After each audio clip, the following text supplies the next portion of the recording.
no extension until exposure 4. 1-2 to 1-4 bucket. Can you get that thing down and get it into the cockloft area? Bring it down a little and drive it up into the cockloft area. Hi, I'm J.D. Abshire. I'm Steve Leonthal. I'm Terry Tassone. From the Sunset District, We would like to welcome you To another edition of Frontline.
Hello and welcome to another edition of Frontline. I'd like to welcome my co-host Dan Fentress, and Dan's coming to us today from Company 19A Shift. And Dan, good to have you on the show with us this month. Thank you, Joe. Good to be here. All right, we've got quite a few things that we're going to be dealing with this month. Sure. Why don't we go over it a little bit? Okay, well, first up we got taking it to the streets. Company 17C Shift have dry hydrant that in their area, Blue Peaks Bridge there. Okay. And we have the Chief's Corner. Chief Dizell will be bringing us up to date on the Arrow project. And we got the Fire Practical. Chief March will be covering salvage cover folds. And new product line coming up. And a little trivia. And preschool extravaganza at the training center with Cappy Meredith. That's a mouthful there. We got a lot of things going on. Sure do. All right, why don't we start it off then with taking it to the streets with Jimmy Clark and his bunch out there, Blue Pete's. Well, let's do it. Take it away, Jim. Thanks, Joe. In this edition of Taking It to the Street here at Blue Pete's Restaurant on Muddy Creek Road, we're going to show you how to draft from our dry hydrant water delivery system. We will cover the skills necessary for you to do the job. We will show you the equipment you will need and review some basic safety procedures. Since many of you uptown firefighters pull relief at companies 5 and 17, and because we do things differently down here, we thought it was important to show you how we do things down here in the country.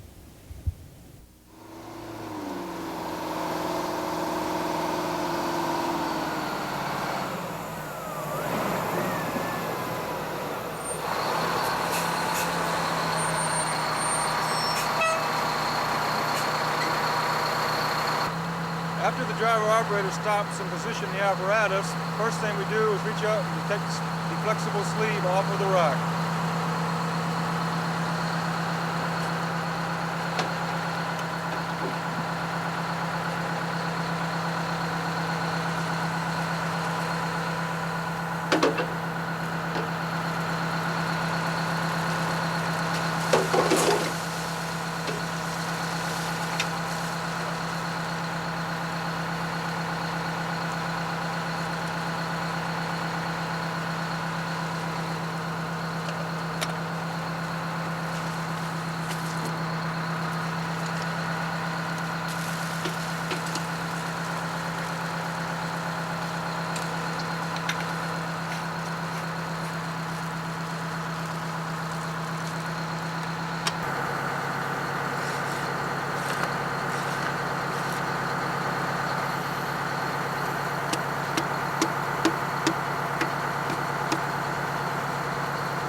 Okay, once the flex sleeve is hooked up to the dry hydrant, the next step is for the driver operator to move around to the pump panel and begin his drafting operation.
Once the driver operator has established his draft, what we routinely do is to climb up on top of the truck and open up the discharge valve for the deck gun to ensure that we will maintain the draft. All we have to do is open it up, get a good flow going, and we shut it back down. That makes sure that we've got a good draft. Once we've opened up the deck gun and ensures ourselves of the integrity of our draft, we want to shut it down. Always remember that once you shut the deck gun down, you're going to have to open up a line somehow to flow some water somehow so that you keep the pump circulating for two reasons. One is to maintain your draft, and the other was to keep your pump full. Because sometimes it'll be a few minutes between tank fill-ups and during your shuttle operation. If you don't have water flowing, you overheat your pump, and sometimes you can lose your draft. Okay, the last thing we want to go over with you is a few safety tips. It's important to remember for the driver operator to always wear his orange safety vest, traffic safety vest. It's important for him to have his cones out, to have his red lights on, and to have his wheels chalked at all times. At night, you want to remember the cones on is reflective, so you may want to use some flares. You want to remember to use the chafing pad underneath of your flexible suction sleeve so you won't wear a hole in your sleeve. And also, anytime you're working around a marshy area around Back Bay, you want to be aware of snakes. We hope this has answered any questions you may have about the dry hydrant water delivery system. If you have any questions or comments, please feel free to call Company 17 anytime, and we'll be happy to answer any question that we can. Also, if you would like to come by on your day off, we'll be more than happy to run down here and give you an on-site demonstration. Back to you, Joe. Okay, Dan, that was a pretty innovative idea, I think, that Eddie Johnson came up with out there and that group from 17C. You spent some time down in the 3rd, I guess, you know, a couple of years. 3 years. 3 years down. That was a good thing, dry hydrant there. Eddie came up with a nice thing there. We had one down at the Blackwater Bridge. Helped us down out at Trading a lot. Post. Down at Trading Post there. While I was there, we didn't really had a chance to use it on a call per se, but it did come out and was a help in doing practical filling up. So right now they've got 2 of them down there, right, in the county. Yeah. They got the one at 2. Blue Pete's, and they've got the one down to Trading Posts. Yeah. All right. Well, good. Good idea. All right. Let's see. Up next, we've got Chief's Corner, and Chief Dizell is going to give us an update on the Aero project and let us know what we're going to be doing with that. You know, why we didn't do it this year and what we're going to be doing in the coming years. Yeah. All right. Sounds good. Okay. Chief Dizell. Chief, take it away. Okay, according to Captain Pozo, I'm to address a number of topics that apparently are some concern to the whole organization.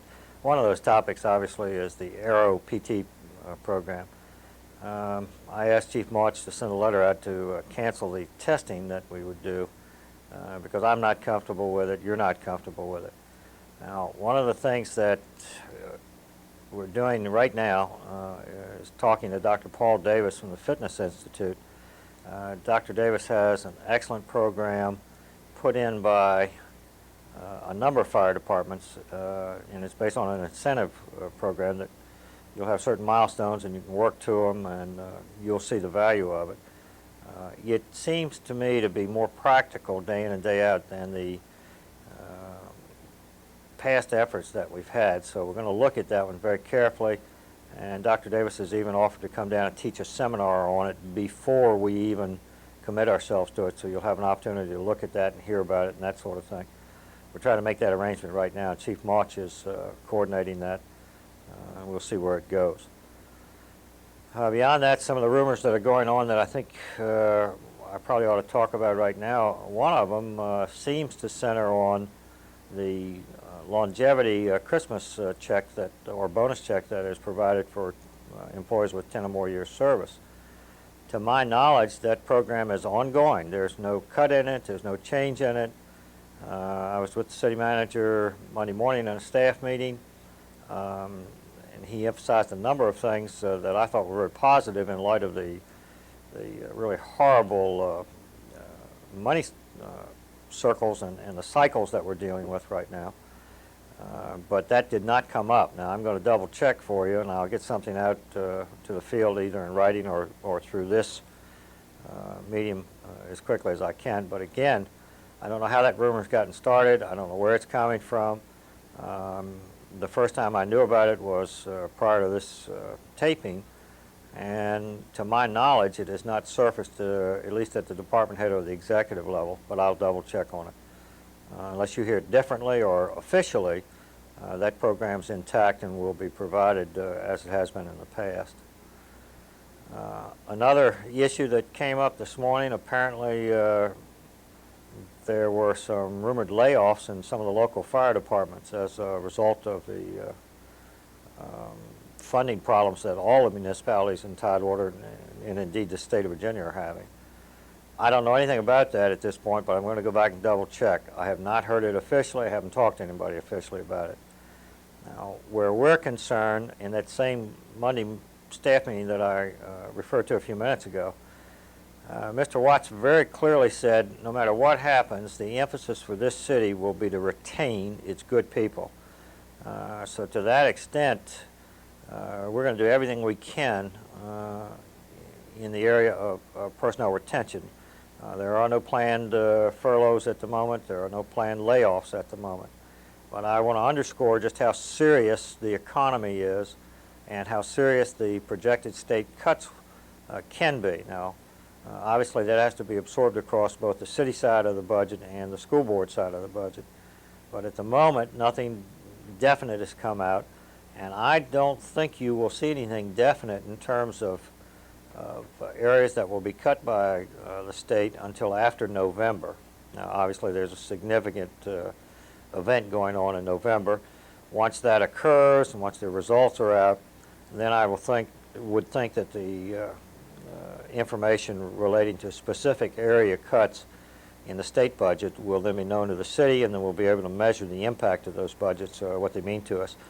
This year, I don't think those impacts will be that great. It's next year that could be a real bear for all of us. And I don't want any of you to think that we're not in fairly serious trouble financially, not only from city revenues, but from state and federal revenues as well. We are. We're going to have to tighten the belts in a manner that we have never tightened them before. So to that extent, just as I get information, I'll continue to share it with you. Beyond that, Labor Fest was obviously successful. No injuries, no serious problems, and I want to thank everybody that was involved in that, from the engine company to the staff support people.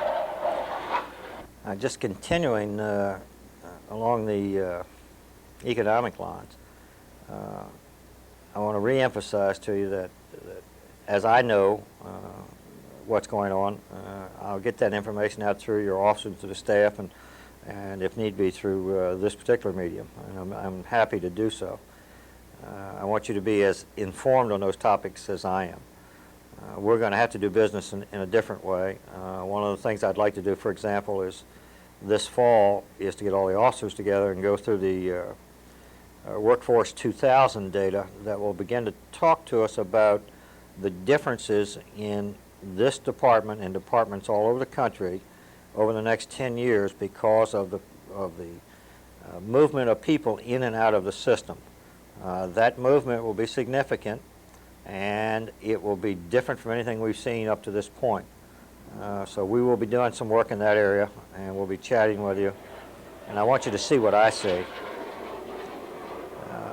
Other than that, and going back to Labor Fest as an example, again, thank everybody.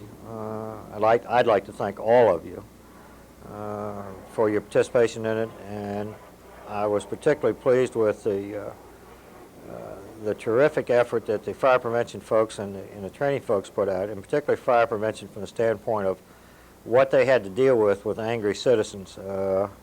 Unless you were there, it is difficult for me to describe that, but by and large, most of the folks tried to understand what we were doing, and it went off quite well in that special permit area. So to that extent, I think Labor Fest was successful. I think we will see a version of that in years to come, but perhaps not on a scale that we saw it this time. So again, for whatever it's worth in this area. I personally breathed a big sigh of relief in the aftermath of that because the potential was rather interesting. Let's see. From the standpoint of ongoing issues and problem areas, we're losing our deputy city manager as of the 21st of September, and that's a shame because he's been a real friend of this department, and we all wish him well in his new endeavors. At the moment, the city manager has not indicated whether he's going to backfill that position, even though it's being advertised at the moment. So we'll have to wait and see what his decision would be there. Conceivably, with the consolidation of a number of things, he could swing some of the development departments under existing assistant city managers and leave the position vacant. By and large, that freeze has been extended all the way across the board in a position that handled the kind of volume that the deputy handled and the sensitivity. I'm not sure that I would personally advocate freezing that position. It was critical, and Mr. Martinson served a role for the community and the manager that was really very interesting and very sensitive. So we'll see where that goes. Firefighting-wise, no serious incidents to report on at this particular point. Still a little controversy with the Little Neck area, but what we're looking for now is the test results on the soil to make sure we're not in a wetland situation. And in all probability, this city will take title of the property through a condemnation process rather than an outright purchase that clears up any title issues that will hover around that property. And the land has been secured for the Diamond Spring Station, and obviously the land has been secured for the Red Mill Station. All of that precedes the CIP, and it does not guarantee that we will have the stations built in the time frame that we want. With the economy being the way it is, we simply have to wait and see what all that means to us at this point. Little Neck is online, obviously. And one other thing, if you will read, or if I can send to you an extract of the CIP, you will notice that Company 11 is slated to be consolidated in an area called a mini municipal center in the 19th Street, 20th Street corridor areas. That, as envisioned, would provide a multitude of services from a given site that would include fire, EMS, treasurer's office, and what police and whatever else might be consolidated into that. That's a concept at the moment, not a reality. It's something that the city is looking at, and it may provide some relief for, obviously, for Company 11 in terms of a new facility. As that develops, I'll let everybody know, and Chief Quist will probably be the one briefing you on this from this point on. That's all that I'll share with you at the moment. The next time around, and particularly if there are issues that are floating like the first two that we started with, I'll try to get in front of those or give you as much information as I can. In the form of an update, I will definitely get back to you one way or the other on the issue of the longevity pay or bonus pay for Christmas, and the issue of what may be happening to us in other areas, particularly other Tidewater cities with layoffs. It wouldn't surprise me to see layoffs in other cities, guys. So to that extent, let that be a sort of a red flag for all of us, just how serious this economy has gotten at the moment. So we'll just go from there and we'll see what will happen. And lastly, if you can, I'd like for you to think about the United Way, probably more so than you have in the past, because if we're in this kind of trouble economically as a municipality, you can anticipate an awful lot of people out on the street with very little to keep themselves going and to keep their families going. If we can help them through the United Way, that's one way to do that, and I would appreciate your consideration in that. Again, thanks, and I'll get back with you in another format. After we taped this segment, the fire chief went back and gave the budget people a call, and they advised him that there wasn't any validity to the rumor of either cutting out or trimming down the Christmas bonus.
Not going to be doing any worksheets this month on the show.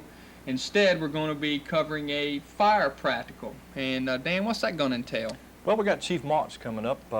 He'll have a fire practical on the salvage covers, folds.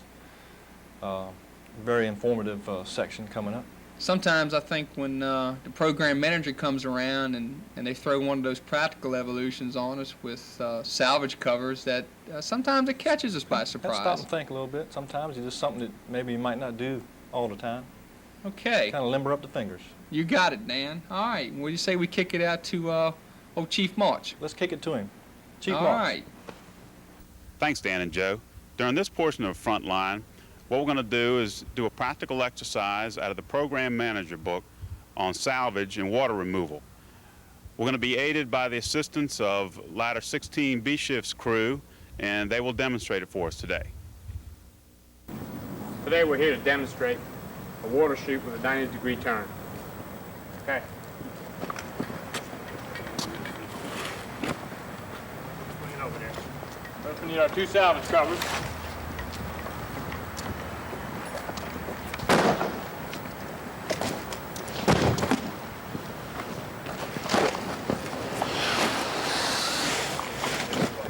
Yeah, I got it.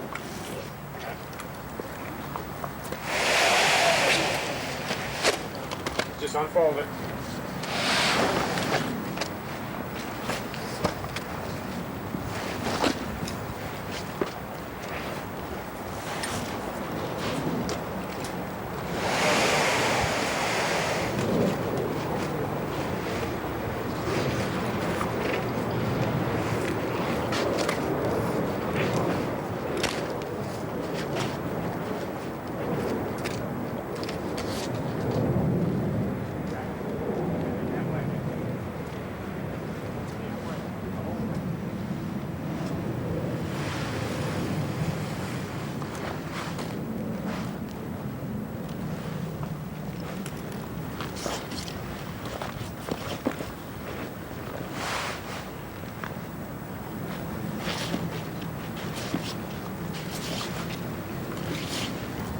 Okay. Put two salvage covers together. You just put these folds in here to make it a little shorter, a little narrower. All right, so first thing you do, fold this one over about 2 feet.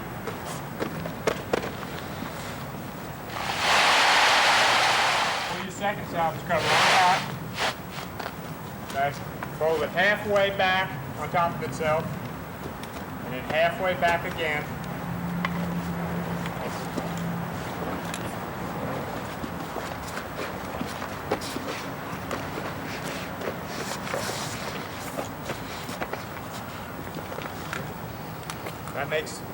That joins both covers together. All right. Now we grab our pipe holes.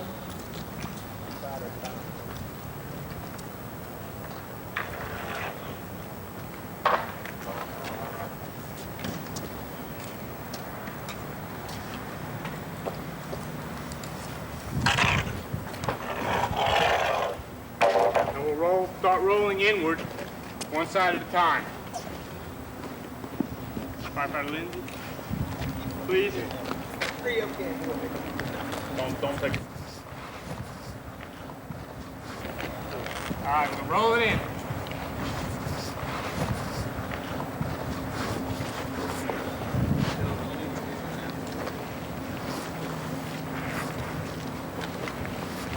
Okay, hold it up. All right, we'll get our second side. Maybe wait till we catch up to you there a little bit, all right? Start rolling, wait till we catch up.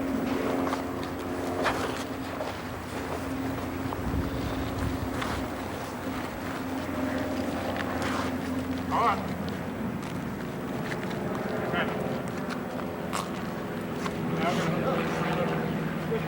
going to get this ladder right here on a burn building.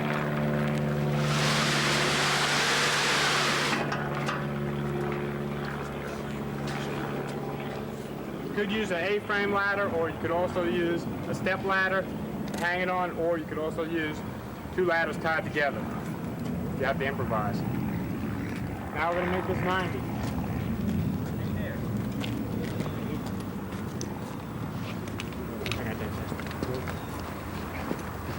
All right, swing around. Swing around. All right, hold. Put down. Put down, Tom. All right, what you need to do when you make this is just like when you're packing hose, you put a little Dutchman in this curve here, and then you try and take up the rest of it by tucking it underneath. Okay? It may not look pretty,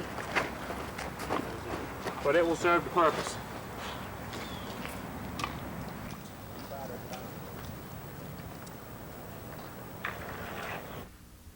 Thanks again, guys, for a fine demonstration. And now it's back to the show with Dan and Joe. Thank you, Chief March, for the information on the salvage covers. Next up, we got the new products, Joe. Yeah, down at Company 11, Dan, on the new Ladder 11, they've got a hydraulic forcible entry tool, and they call it a rabbit tool. And old Bush's Thompson down there is going to give us a little insight on that. Old Bill. Let's take it away, Bill. Hi, my name's Jim Kreischer, Master Firefighter, stationed here at Company 11, assigned to Ladder Truck 11.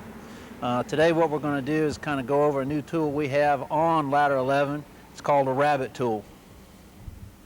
Okay, what the rabbit tool is generally used for is opening mercantile buildings, especially like we have down here at the ocean front with the different glass doors and the bifold doors and whatnot that we have here.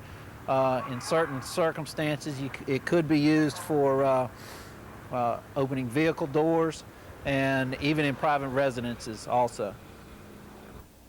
What we do on our shift here at Station 11 is to have the captain and the jump seat man off the ladder go in right with the engine crew, and they'll be doing the forcible entry and search and rescue as the firefighting operations are going on. With this tool, the jump seat man and the captain working as a team can go in and forcibly open doors within the structure to gain access to the structure and within the structure also as they go and do their search. If we can come down here, I can show you the different parts of the tool. This is a little wonder bar just used for prying and whatnot to help gain access. We also have a hammer that comes with the kit to help drive the teeth of the tool into the door jamb. And basically the rabbit tool itself. The jaws, they will fit into the door jamb, between the jamb and the door itself. And then we have a hydraulic pump, manually operated hydraulic pump, basically like a porta-power that will jack as one person holds the tool into the jamb. The other person jacks and spreads the door away from the lock. And it's a very simple tool to operate, and it's a 6-ton ram, so you have 6 tons of force spreading the door jamb away from the lock. All right, as you can see, in some circumstances, it is a very good tool for opening car doors, trunk lids and whatnot on certain vehicles in the event that you do have to make a forcible entry into a vehicle. On regular doors, such as, like I said earlier, mercantile buildings, and even on the regular household doors, it will separate the lock from the jamb, placing the jaws between the jamb and the door somewhere in the vicinity of the lock cylinder or the deadbolt. It's excellent for doors that have deadbolts on. It gives you that extra added force to force open the deadbolts on certain doors. For a low cost of about $800, these tools would do a lot of work for you, a lot of time and effort saved with the use of this tool. And like I say, for $800, it's a small price to pay. Okay, if anyone does have any questions about the tool, we'd like for them to feel free to call us down here at Company 11, especially on A shift. We can give you any kind of information that you would need to know about the tool and the different uses of the tool. Like I said, feel free to call us anytime and keep it safe. Okay, Dan, that's a pretty decent forcible entry tool, Nice tool. I think. Nice tool. I was reading in one of the trade journals that one of the problems that they're having with that tool, and it's not really a problem, it's just that it opens the door so darn quickly that a lot of times the truck company will get up, to the door and get that thing working and then pop that door open, and the engine company doesn't have their line in place. And I think a couple of times a few crews got caught. So you pretty much, it's a quick tool, and it's so quick that you just really have to work together on that. Sounds good. All right, there, Dan. What we got up next? Well, we got the preschool extravaganza at the training center with Cappy Meredith. Yeah, they spend 2 weeks here every fall with the preschoolers, and they bring them through here, and it's a pretty good program. Stop, drop, and roll, and they bring them out there and show them Freddie, and I think these young kids get a lot out of that. Good program. It really is. Okay, what do you say? Let's go with Cappy. All right, Cappy. Thanks, Joe. Thanks, Dan. And Dan, that's preschool extravaganza. It's a mouthful, but it's a lot of fun what we do here with the preschoolers each year. Just before we get into the nitty-gritty of what's going on this year at the Fire Training Center with the preschoolers, I'd like to give you a little bit of background as to why we started doing this program in this particular manner. A lot of you might remember that a few years ago you were involved in doing more preschools out actually going to the preschool and taking the truck and doing it that way. Well, what we decided about 4 years ago was that we needed to consolidate some programs. We didn't have enough people to be seeing as many preschools as there are out there. As a matter of fact, there are probably about 140 of them now out in the city of Virginia Beach. So it became impossible for us to do the program in that manner. What we did 4 years ago was we invited the preschools to actually come to the Fire Training Center. And what we did by doing that is we also made it a better service for them, because while they're here, they not only get to learn, but they get to practice what they learn, and also they get to see Freddie the fire truck, which we really would not be able to take to each individual preschool. We affectionately refer to this program as the invasion of the preschoolers, and I think you can see why. What we're seeing in a matter of 2 weeks is about 3,000 preschoolers, and that's about 78 to 85 groups each year. So from a preschooler's point of view, let's take a look at exactly what they learn and how we teach it. We are reaching all of the learning domains. We try to teach them on the psychomotor, which is actually doing something, to the affective, which is making them feel like they need to know it, and on the cognitive level, where it is pure and simple knowledge. This year we have a puppet show, and what we've done is centered that puppet show around the Smokey the Bear Fire Safety Tips movie. Our puppet show has Sammy the Snake in it and Rita the Rabbit, and we also have one of our fire education specialists who is acting as an intro person or the facilitator, if you will. The reason that we centered in on this film this year is because of the rise in the juvenile fire setter problem.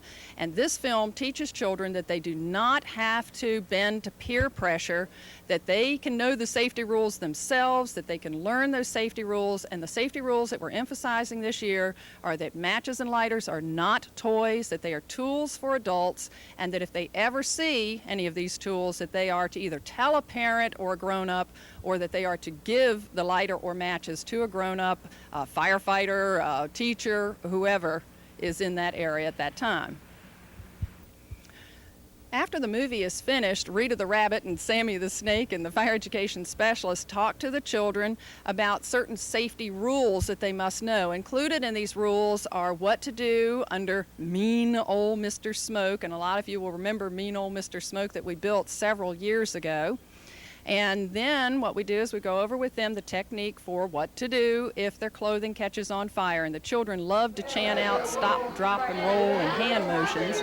But we also get them down to stop, drop, and roll on the mat so that they can prove that they have learned this safety technique. The final reward is a trip out to see Freddie out in the New Bay area there at the Fire Training Center. And they get to see Freddie the fire truck. This year they had old Grandpa Mac that was also part of the program. And with us again this year is Bruce Pencil. One of the main objectives in this section is to familiarize the children with what the firefighter looks like in his full turnout gear. Well, the reason for that is that a lot of children become very frightened, as some of you may recall from some of the programs that we've done with you out in the preschools. All in all, this is an excellent learning opportunity for any child. So I would like to, at this point, invite you back for next year, because we have this event every year. It is the second and third week of September. It might be a good idea to give us a call at the Fire Education Office, and that number is 427-3922. If you have any questions about the preschool extravaganza or any other programs.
Fire department. A lot of stuff. Okay, anything you want to add before we close out of here? Well, I just want to thank you for inviting me down here to be the co-host. Well, we've certainly enjoyed having you. It's one of the best programs that has come up. Well, thank you.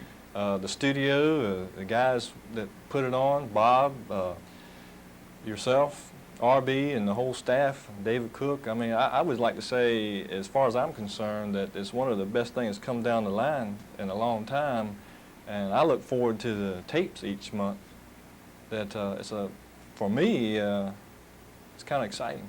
Well, we appreciate There's a lot of information packed into the tapes each month that comes across real well. Okay. And I think you do an excellent job with your Johnny Carson setup here, buddy.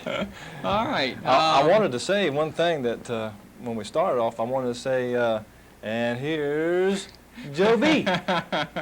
Okay. I appreciate that, and we're trying every month, to come up with some new things. If anybody out there has any ideas. We've got a chalkboard over here, and Dan was asking what a lot of it was up there, and we've got a pending category, and if you got an idea, give it to us and we'll write it up there, and we're going to get it on one of the programs. We can't promise you that we'll get it on exactly the month that you requested it, but we're certainly going to get it on there in some fashion.